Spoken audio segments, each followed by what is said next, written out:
Hi everyone, welcome to another episode of Woman Empowerment Series with me Farisha, and today we have a very lovely guest joining us is Thanbeer Second. Hi Thanbeer, Hi, Farisha.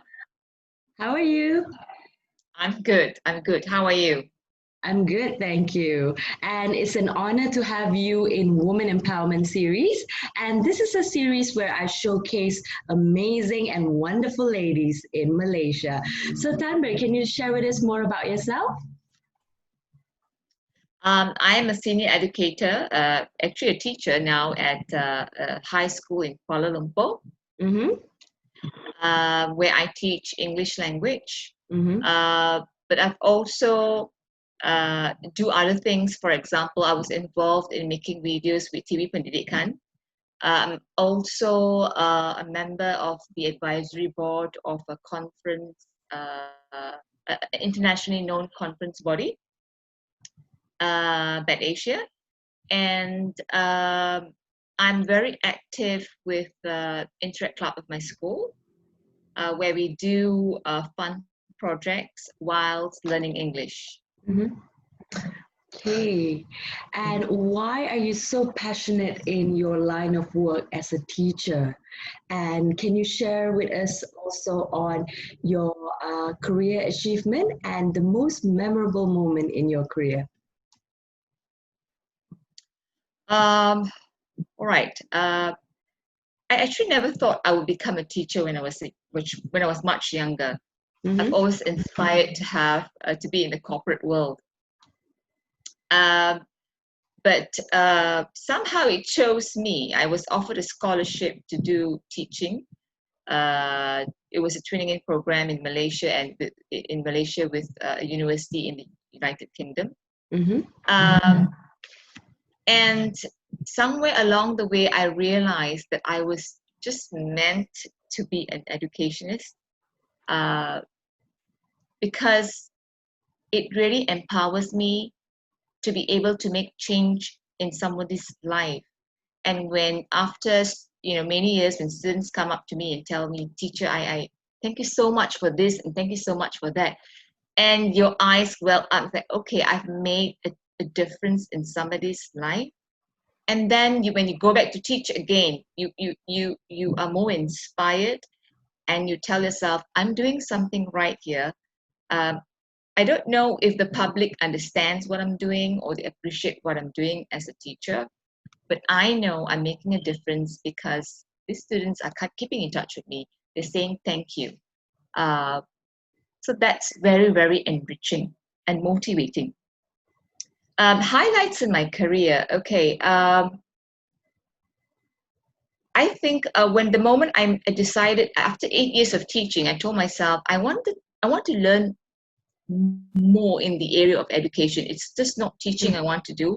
I want to know about examination. I want to know about curriculum. I want to know how all these things come together to make teaching happen in the classroom. Mm-hmm. And I had very supportive bosses when I was teaching in this school in Sri Damansara. And she was very encouraging. I love this kind of encouraging lady bosses. She said, Thanbeer, go for it.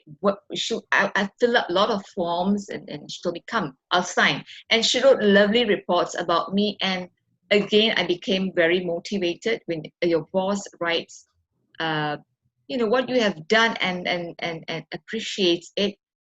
And I said, yes, I'm doing something right. Uh, and she signed all, and she encouraged me, and I got a position as an officer in the examination syndicate. Mm-hmm. So the highlight there was I was a part of a group where we introduced testing of oral Mm-hmm. skills back into the public examination. Mm-hmm. So uh, we were having a sort of disagreements, like whether this should be done or not, because you know teaching of English in Malaysia has always been reading and writing. We've Mm-hmm. put on so much of stress on reading and writing that the oral skills were not, since it was not tested. Therefore, naturally, it's not given the importance it needed back then. So by introducing the testing oral skills, the listening and the speaking. Therefore, it will be given importance as in the teaching and learning, in the daily teaching and learning in the classroom. So I was part of that team that reintroduced that. So I'm very happy to be and proud to be part of the team. And now that oral skills, in PD3, they are being tested. And then I was also selected to be a master trainer for CEFR, Common European Framework for Teaching English. I was one of the first pioneer group to be trained by CE. And my trainer, she was amazing. I learned so much from her. When training, some people see themselves as superior to you, but she had that humility and the encouraging spirit. Yes. Oh yes, and I was expecting something different. Someone from CE would be slightly a bit more proud, perhaps I would say, but no, she was amazing. She was an amazing trainer, and I thank her till today.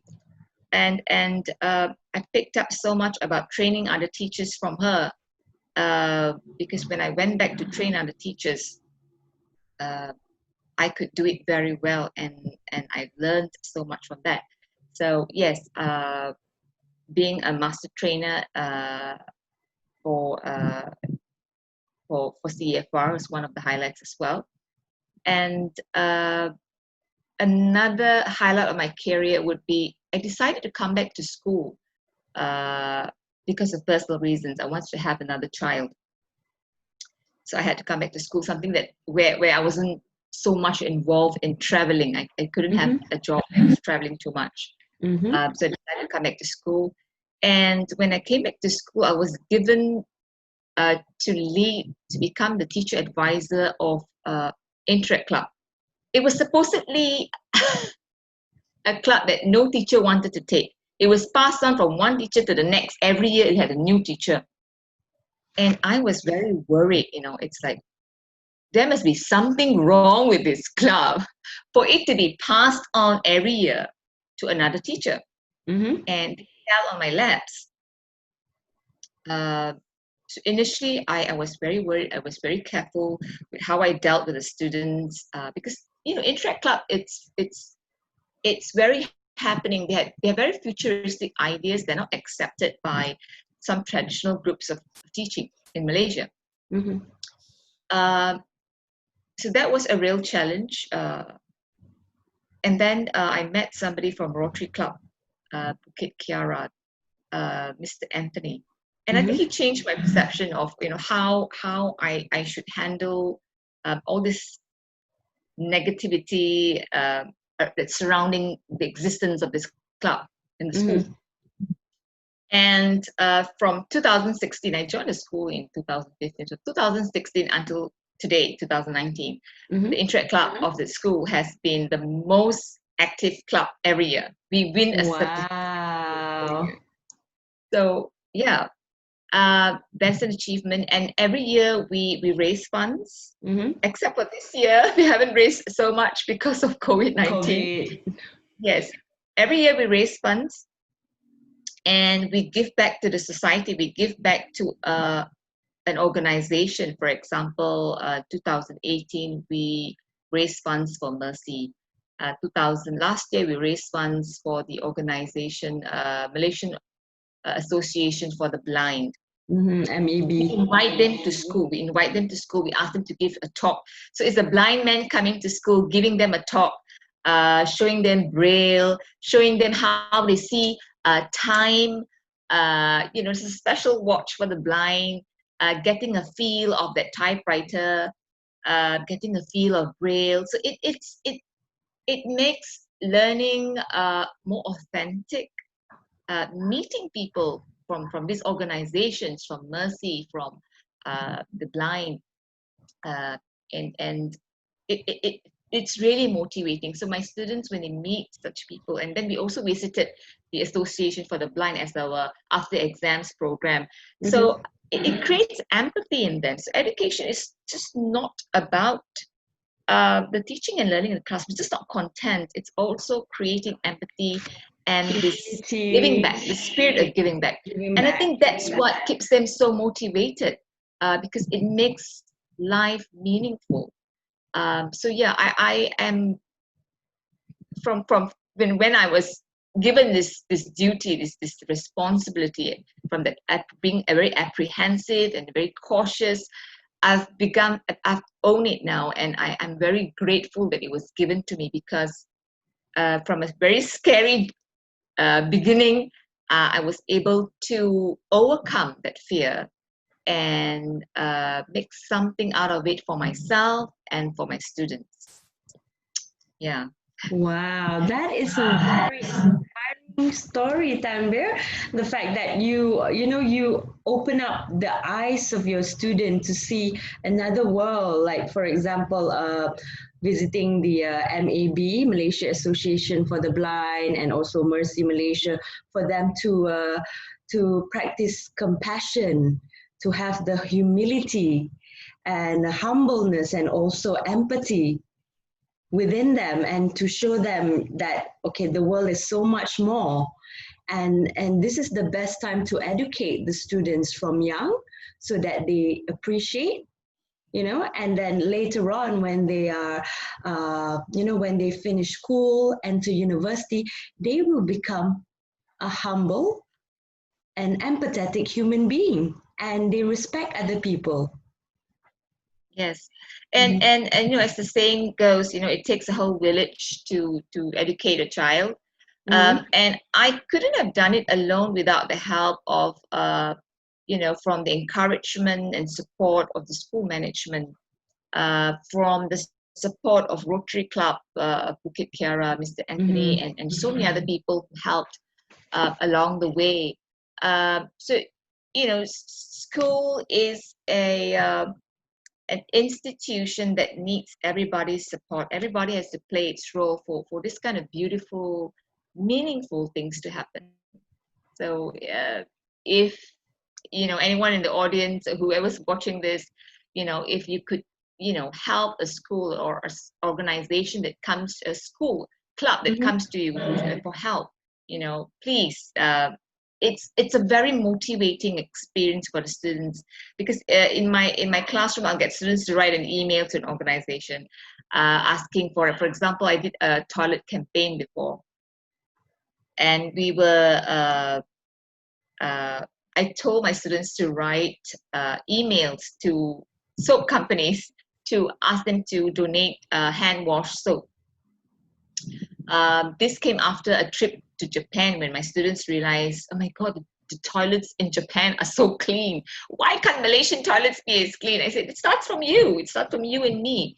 So the change starts from people like us, you and me. So we started that campaign in school. So they made up posters, they came up with an oath, they wrote to companies to help, and it makes learning real, and get them to do public speaking during um, assembly, to talk about keeping the toilets clean, coming up with posters, and then framing them up, putting them in front of the toilets.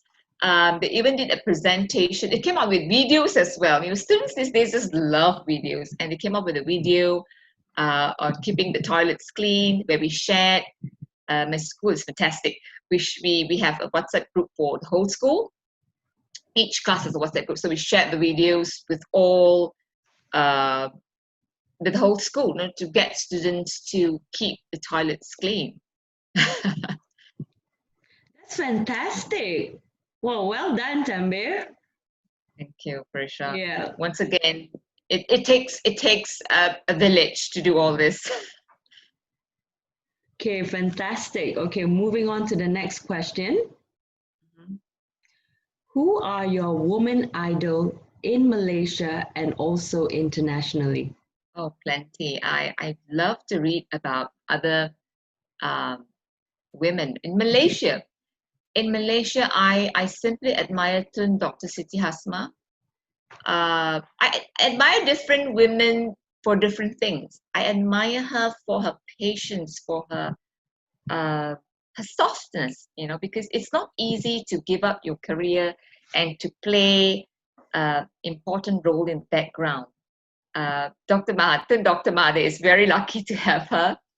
And that relationship that both of them share, when you look at some political couples, husband and wives, you can see it's not genuine, it's not real, they're putting it up. Sometimes you just can see. But with Dr. Siti Hasma and Tun Mahathir, when you see them together in videos and how they speak to each other, it's so that love that they have, the respect that they have, it's very genuine. And I think he was able to be where he was because of the support he got From his from wife. Yes, and I admire her for that. She must have had the patience of an angel to deal with that. I also admire Nicole David. I think Nicole David, you did interview her. Yes, she's amazing. Yes. She's amazing. To have a dream, Farisha, is one thing, right? But to act upon that dream and to achieve success is quite another. And I think she's one Malaysian woman who has done it. She dreamt it, she worked for it, and she achieved it. So I truly admire her for that. And another Malaysian woman I really admire is Dato Ambiga. She is one courageous lady. I hope you interview her someday. I admire her for her courage. I mean, she has fought not only for during birthday and all that. She's done a lot of things for women as well. Mm-hmm. For women rights. She has also received a lot of hate mails and death threats. And for her to go on marching on, helping women, I think there was something about she amended some Sharia law that a women's testimony would carry equal weight to a man's, and she was behind that. So I truly admire her for all that she has done for women in Malaysia and being so courageous and brave. So when I need to be courageous and brave, I think of her because sometimes we just need to be courageous in the face of some office politics sometimes. International women, they're all black actually. I simply admire Oprah Winfrey. And high five. Yes, she has helped a lot of women look at things differently. She has not only changed her own life, but she has changed, and she's just a role model for all women in the world. I think she should be the president of America, really. I love Oprah, yeah, because she has been through a lot in her life, and she has been through a lot of challenges, hardship, and to get through where her journey is today is not an easy path. And for me, Exactly. I truly admire her for her courage. And then she also have a school set up in South Africa. It's under her philanthropy, and she's involved in a lot of charitable causes, NGO organization for educating children, educating girls, and she's truly amazing. I love Oprah. Yeah, and her stories about the challenges that she faced at work, they're very real. The challenges that she faced, when she was dating, when she was studying, when she was, I think her grandmother or mother was working as a helper, and from a helper background to where she has achieved, it's remarkable. And whenever I need to see, that the sky is the limit for myself, I find stories that I've read about her very inspiring. And also, I truly admire Michelle Obama. If you haven't read this book, five again. yes, If you haven't read this book, please read it.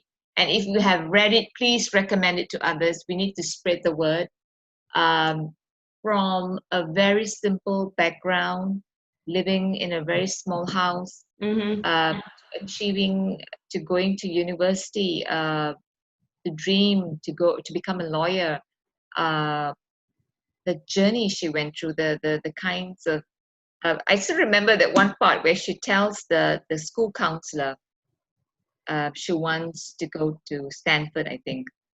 I can't remember the name of the university now.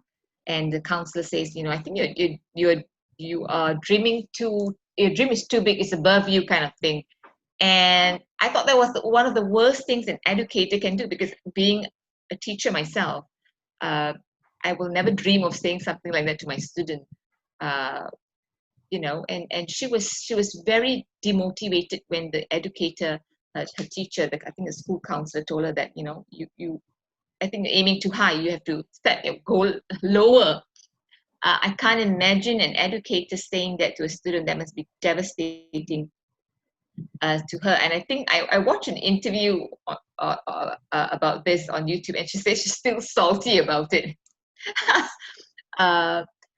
And to receive, and I think she received this kind of feedback about who she wants to be from numerous people, and she was so courageous and brave to set a different destiny for herself. And I think that's very inspiring, even when she had to, being the wife of a politician, she had to again, the first president of United States. Yes, but there were a lot of things she was doing behind the scenes to make it seem so pretty, like a bed of roses, but it wasn't a bed of roses at all. She was doing a lot of things behind the scene to help. A lot of changes she brought about. She was also encouraging people to eat healthy. She had a garden in the White House where she planted vegetables. So she picked up a lot of other, issues, and she really inspired children, women, and also healthy eating and this kind of issues. So I just truly admire her. So please read the book. It's amazing. Yeah, and Michelle Obama, she has touched the hearts of everyone all around the world. Yeah, and if you watch how she speaks as well, I tell my students, when I'm teaching them public speaking, because with school, every week a class, one student in the class will go out and speak, and I will tell them to watch the videos of Michelle Obama, Barack Obama, and even Bill Clinton. The way they speak mesmerizes people, and it draws people's attention. It's how they pronounce the words. It's the pauses. Like Barack Obama uses a lot of pauses in his speech, intonation, and right after that, I can already immediately see the way my student is speaking is different. So they need this kind of real life examples. Sometimes even when you demonstrate it for them, they just need to look at other examples, like real life examples, and they get it. So whenever I'm teaching public speaking, I tell them, sometimes I forward in the group, the WhatsApp group, go back, you watch this video, and you tell me, why is their speech so mesmerizing? Why is it so captivating? And then, teacher, he paused, he paused. If they themselves can pick it up, say, that's what you need to do. And of course, when they come and speak in during the assembly, they're a bit scared. It's a bit different then. But it's a learning experience. Kids just need these real experiences to know where they stand, and they say, okay, that's the standard, and this is how I'm going to get there. So this baby steps, teaching these baby steps. Yeah, it's a learning curve. It's a learning Yes, process. Yeah. yes. And I get ideas on how to teach and how to help students by reading about these inspirational ladies, Mm-hmm. through their the problems that they went through in education. Mm-hmm. Uh, they also judge the teachers. Everyone is going to judge the way you teach. And I told myself, oh yeah, this is how I should be as a teacher, because this is what kids need. So these are all my idols. Okay. Moving on to the next question. What does woman empowerment means to you? Right. Woman empowerment. Of course, it means freedom of economic freedom, to be independent financially, and freedom of expression, uh, to speak your mind. I think that is something that has plagued many societies. If I think Malaysia as well, Malaysian women are plagued by this problem, where when you speak your mind, or even worldwide, internationally, it's a problem in most societies. But I think change is coming, Mm-hmm. where when you speak your mind, you're seeing as someone bossy. If a man speaks his mind, oh, he's a leader. Oh, he's got leadership qualities. If a woman is not bossy but speaks her mind, she's very bossy. She speaks like she's the boss. And this kind of stereotyping is still very much present in most societies. I think, and that needs to change. Mm-hmm. If you're talking about women empowerment, we need to first be kind to. It also means, besides freedom of having freedom in you're having being financially independent. Besides freedom of expression, I think we women need to be women empowerment. Women empowerment to me means being kind to each other. I think Yes, we need, supporting each other. yes, because we often tend to judge another woman, and I think that needs to stop.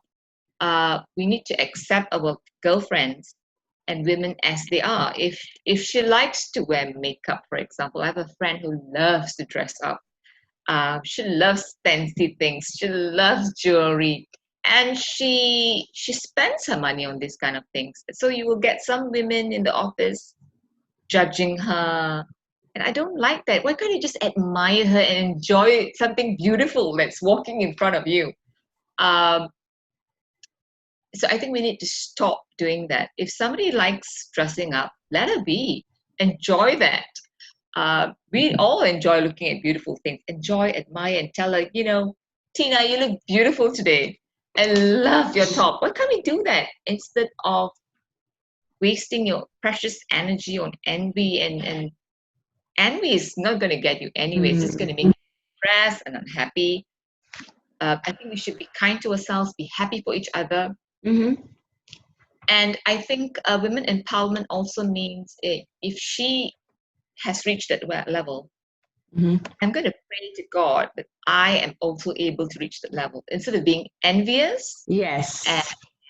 and you know let's just say wasting your time in negative energy. Just tell, I'm going to be like her. I want to be like her.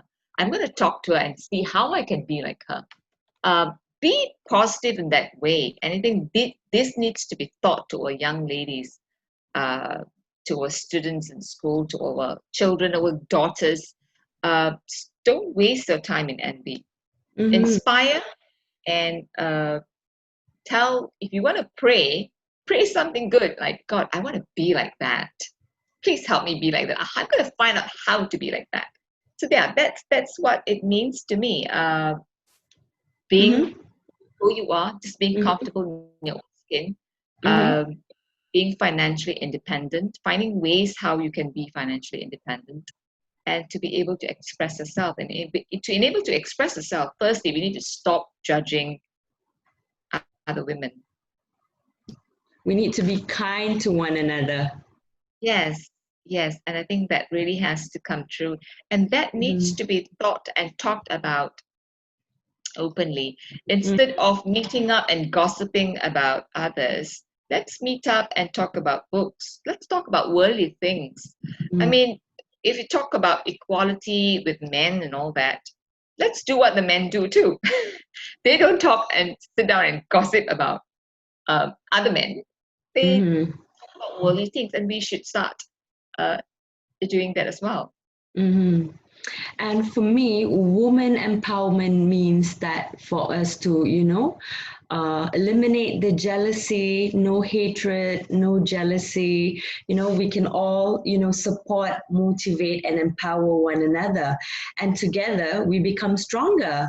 And for Yeah. me, this is how I look at things positively because um, jealousy and hate wouldn't bring us anywhere. But if we combined and we work together and support each other, we can be a stronger force. So Yes. I want to encourage more women and more ladies out there to, embrace positivity, positive thinking, be happy for other people's achievement, and to know that, hey, if she can do it, I can do it too. But you have to start from now. So you have to know as well that, the journey for that person to get there, to be where she is right now. It's not a straight line. It's not an easy path. Maybe she has to go through so many challenges before she reach to the level that she is now, which is successful. So rule number one, don't be jealous of her. Don't be jealous of her, but instead learn from her. Learn from her. How Yes. did she get to point A to point B? How did she get from rock bottom to the top? So you learn new skills, upskilling, upskill yourself with new knowledge, with new skills, you know, and then also learn new skills and sign up for a workshop, webinars, courses. So this is the way that for you to upgrade yourself and also get a mentor, get someone senior, get a mentor to guide and coach you on a mentor mentee program. So that is also a way for you to, inspire yourself and like, wow, I want to be like her. I want to speak like her. I want to talk like her. She's so confident. You can do it too. Anybody can do it. But you have to put your mind to it and say, I have to start working on it now. So if you want to talk like her, you want to be confident like her, so you have to learn public speaking. Sign up for a public speaking course. Sign up for an English language course. So, for example, if you invest in yourself, in learning new knowledge and skills, you will become better. And maybe one day you can be like her. So, eliminate the jealousy, no hate. So, let's live everyone together. And, Yeah. I think so yeah, so all of us can do it. All of us, we have that superpower inside us. So it's up to us to, unleash that superpower and work on it. yeah, for sure, you're very right there. And also, to begin that journey, to learn something new, can be very scary. It Uh, is, yeah. it's very scary, and that's why people rather indulge in gossip than to make a change in their own lives. But if we could somehow turn it into a positive energy, for example, this COVID-19 and the lockdown, for example, um, I wasn't very confident to teach online, uh, been using Google Classroom, but we just assign work Mm-hmm. online. But to, to get online teaching as Yeah. It's the not only easy, mode right? At the of beginning. thing, Yeah.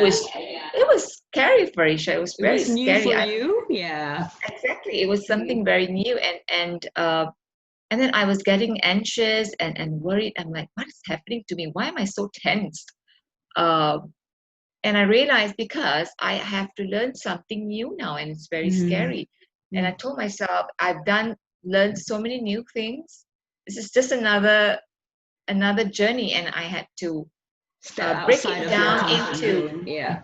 Mm-hmm. It's getting away from my comfort zone. I had to break it down to little steps. Uh, really like sleep, put my kids to bed first, and then really see how do I use word wall. Okay, how am I going to use to make my? How am I going to use Google Forms? How am I going to, Yeah. how am I going to give feedback to my students? Mm-hmm. And it's all online, so it is going to be very scary to make a change in your life. It's going to be It's not scary. easy. You're going to fear it. We're all going to go through this fear process. It's a phase of learning something new. Um, and all these women who have made it, like Michelle Obama and all, they've gone through it. They had to learn new skills, Mm-hmm. and they had fear just like us. Yes. Um, Mm-hmm. Acknowledging the fear is one, but you should not let it freeze you into one tiny spot like a little mouse. But you got to come out of it, and I'm going to break this down into little steps and take it from there. And with that, when you break it down like that, it becomes less scary, and you feel you're making progress. So yeah. Okay, and we have come to the last question for today's session. What is your advice to the young ladies out there? Learn new things and unlearn old habits. To survive in this digital world, to survive in this new world that Mm-hmm. we are living, we have to be very brave to learn new things. We have to keep learning things, Mm-hmm. whether we like it or not. Is it learning this to improve your public speaking, or it's a skill at work, or um, even I've been learning how to write scripts to do the video for TV Pendidikan. I had to learn how to do it, and it was a tedious process. Mm-hmm. But when you achieve it, you've got, okay, I've got another thing under my belt. So yeah, learn new things all the time. It keeps you motivated. It makes you feel good about yourself. You keep Mm-hmm. away from negative energy and negative Mm-hmm. thought. And the power to unlearn new things, and unlearn old things as well. For example, I was quite pessimistic. Mm-hmm. I was quite a pessimistic person, and I realized it was doing me no good. I had to unlearn this pessimistic and turn it into having a positive attitude. So Mm-hmm. it wasn't easy, uh, because I had this inner voice that has been there for so long, and it was a pessimistic voice. I had to unlearn this pessimistic voice and turn it to positive. So yeah, to survive, you have to learn and unlearn, learn new things and unlearn your old habits. Push it away. If you think it's not doing you any good, change it. And the second thing I would advise uh, young ladies out there is the power of intention. When you're doing something, Mm-hmm. the power of intention will move you and take you to places. For example, learning the piano, for example, like sometimes my daughter gets frustrated when she's learning the piano, Mm-hmm. and I tell her, she says she wants to be as good as the other girl, or she wants to be better than, I want to show her I'm better. Then I tell her, if you are going to do that to impress others, your intention is to impress, you might do it well, but you will not do it as well as if your intention is, I want to play this to the best ability I can. I want to do this for me. I want to do this so that I can enjoy playing this well, because Mm-hmm. I want to learn how to play it correctly.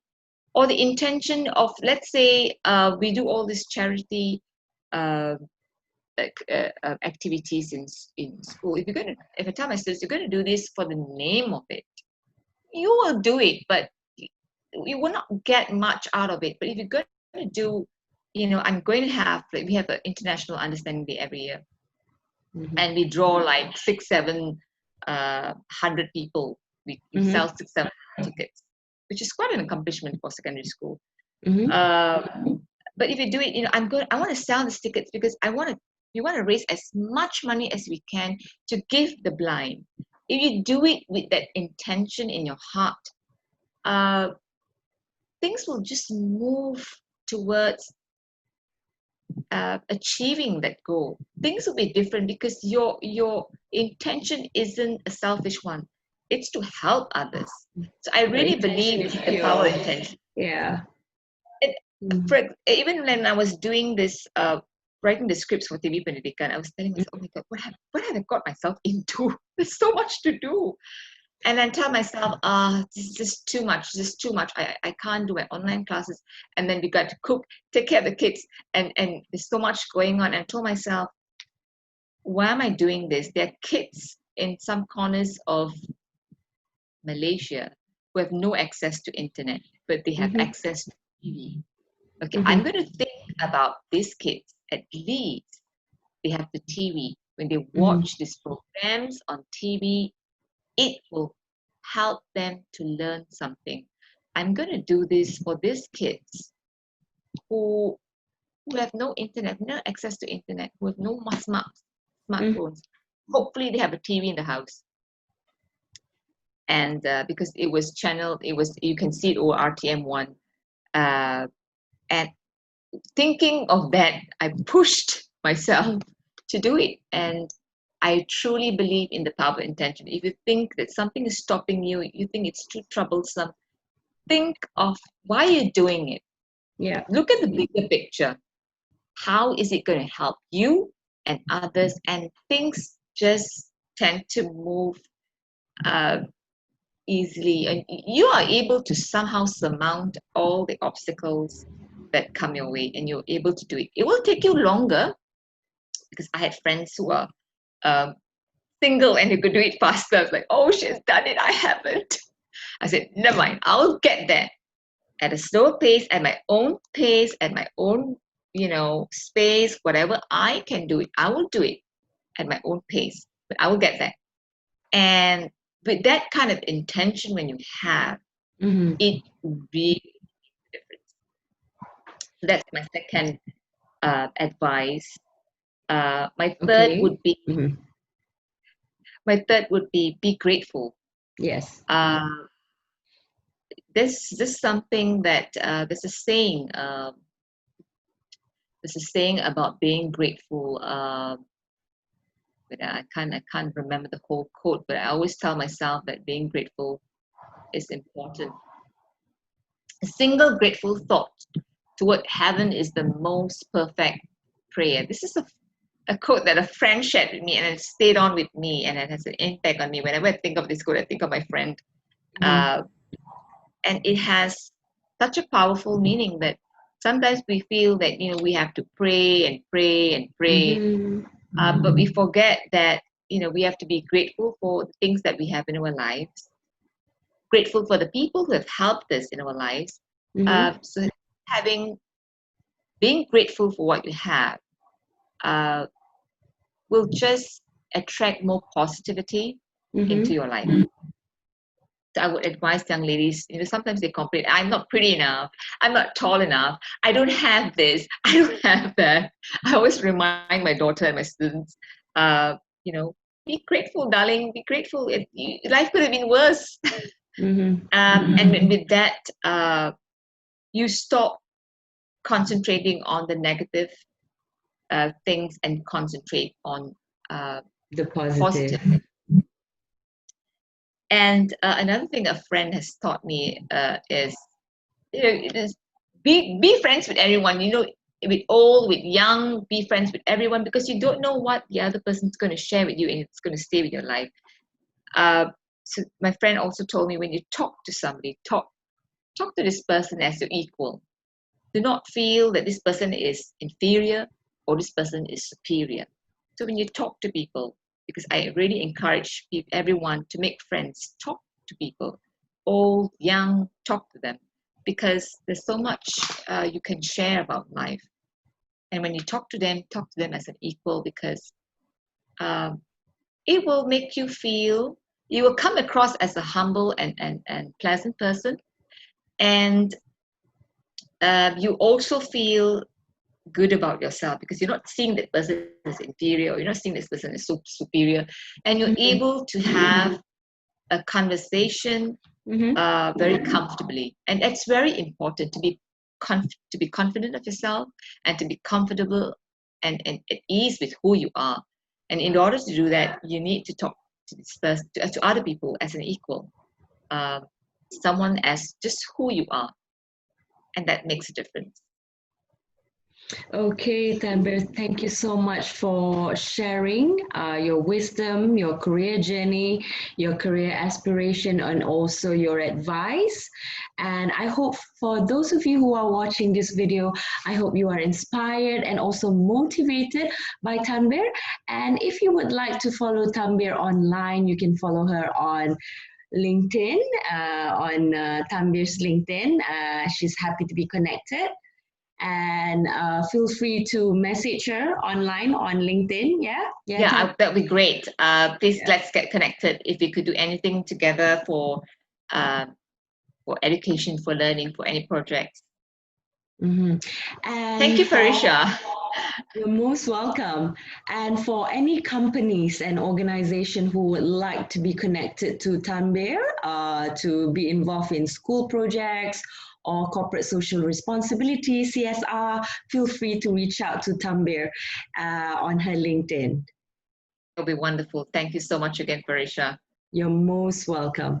Okay, till then, stay safe, take care. Bye. Bye, Bye. Thanbeer.